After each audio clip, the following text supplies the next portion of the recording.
There's been a lot of fake news regarding the crisis in Ukraine. The Ukrainian Defense Ministry published footage claiming to be of a Ukrainian fighter jet shooting down a Russian plane.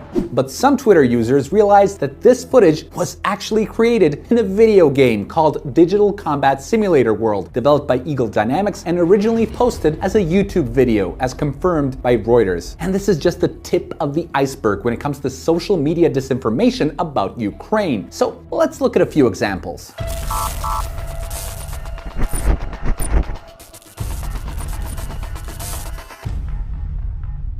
US Congressman Adam Kinzinger tweeted about the so-called Ghost of Kiev, the Ukrainian ace fighter pilot who allegedly downed 6 Russian jets, or as Kinzinger put it, owned the Russian Air Force. Kinzinger wished the pilot, who identified as Samuel Hyde, Godspeed and more kills, without checking the picture that showed American comedian Sam Hyde pretending to be a pilot. Needless to say, he's not. And then there's BBC Breakfast using this footage of what they said was Russia's invasion of Ukraine.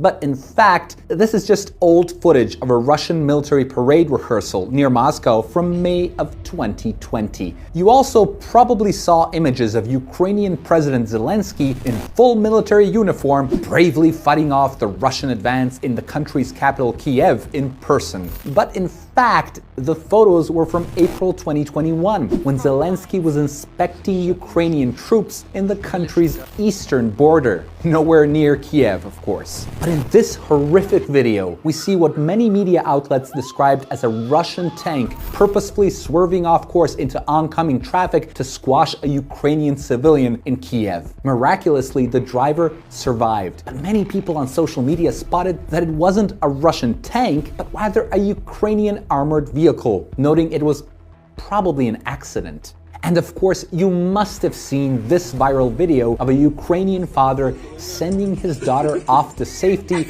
as he stays to fight Russia after Russian forces entered Ukraine.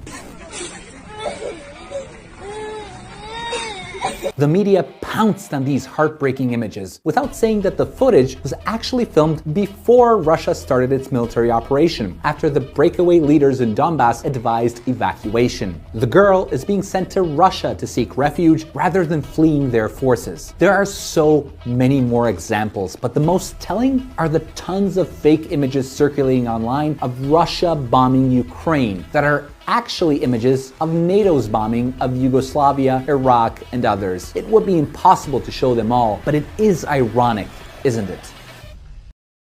抖音